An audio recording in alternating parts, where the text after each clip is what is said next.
Okay, I'm back. That was not other staff, that was interoffice mail delivery. And, well, what were we talking about? So, I don't know why I tend to be a little reticent about talking about Chantal. Um, there's no reason for me to be reticent. I feel like I'm qualified to have an opinion as a human being and as someone who is in recovery and who has wrestled with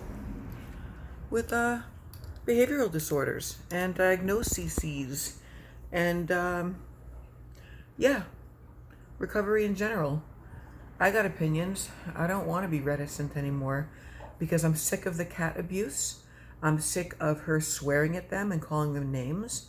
I am frustrated that she won't get help, not because I like her, but because help is there for a reason and recovery is possible.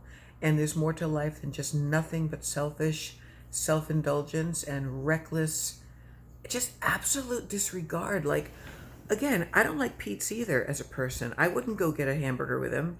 But why does he deserve her throwing him under the bus, making it seem like, oh yeah, well, I'll live with you. I don't want to live with you. I want you in the basement with the cats who I hate, and I'm going to get a 5-bedroom apartment with a sex room. It is trolling. It's delusional, it's manipulative, it's lying, it's feeding into a fantasy.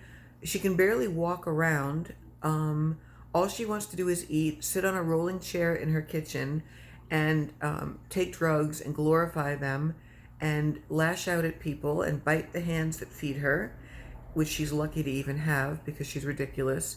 And yeah, I'm going off here. I'm going off big time. And I hope she hears this.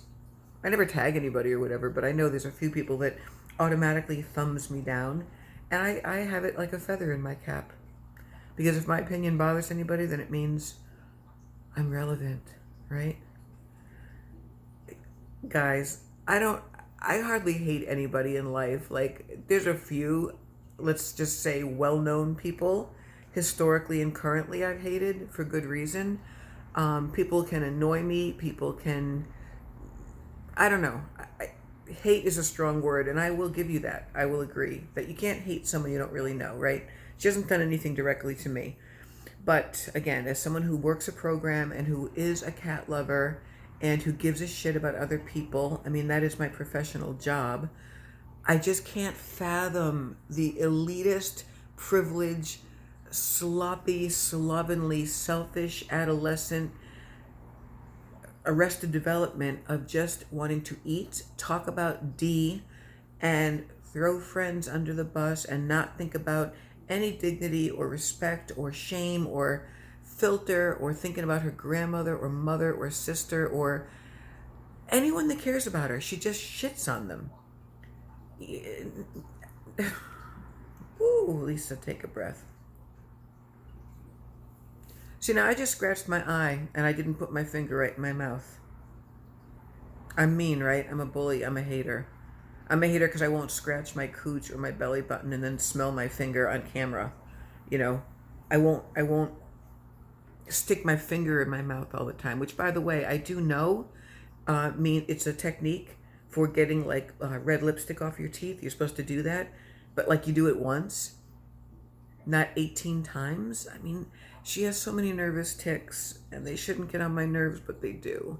Even if I watch her for like a minute, I feel this sensation like a skin crawling, which is not just a euphemism. It can like happen. Wow, this sunlight is not flattering. Anyway, I don't know. It's better to talk about poetry. So my ode to my dad from my dad on Father's Day was a big hit online. It came from my heart. It wound up being very long, and then I re-edited it. And I might read that Saturday, but I don't know. The New York City Lower East Side crowd, I might pull out some of the edgier stuff from my vault. Um, I'm going to drink a lot of water today. I want to flush a lot of stuff out of my system before seeing Dr. Cutie Pie. Um, you know what's sad? The last time I saw him and he saw me almost crying when I got off the scale, he was very sympathetic, you know. He's got bigger patience than me, let's face it. He has a scale that goes up to 500 pounds, and I'm like, that's good. Anyway, Um, he said, well, have you ever thought about gastric bypass? I said, Doc, I had that.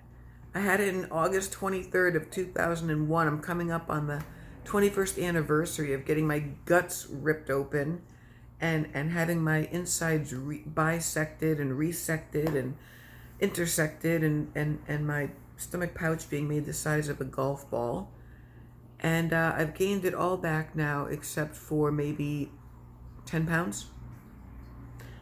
I'm a couple pizzas away from being what I was before I decided to have life-altering surgery that I could have died from. That's how strong addiction is.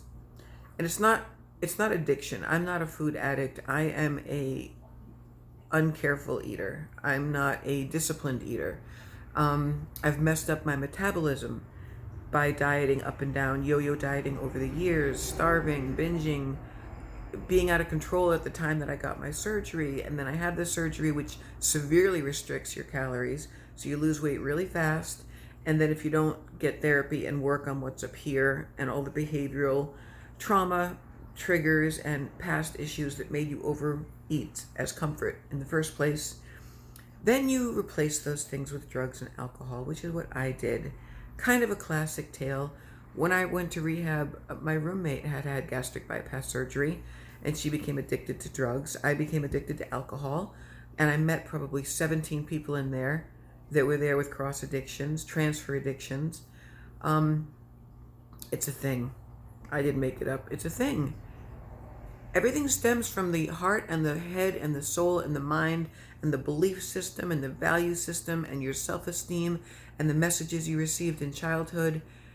Everything influences and affects every decision we make. Every time we put something in our body, in our mouth, it's to either help your health or it detracts from health.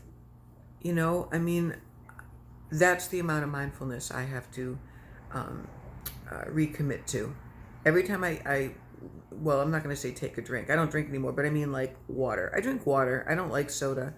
But when I'm tempted to snack at work, I have to say, wait a minute. Are you hungry? Are you bored? Are you sad? You know, in the program we say HALT. Hungry, angry, lonely, tired. I'm usually one of those things. Sometimes the H stands for horny, but that's a story for another time.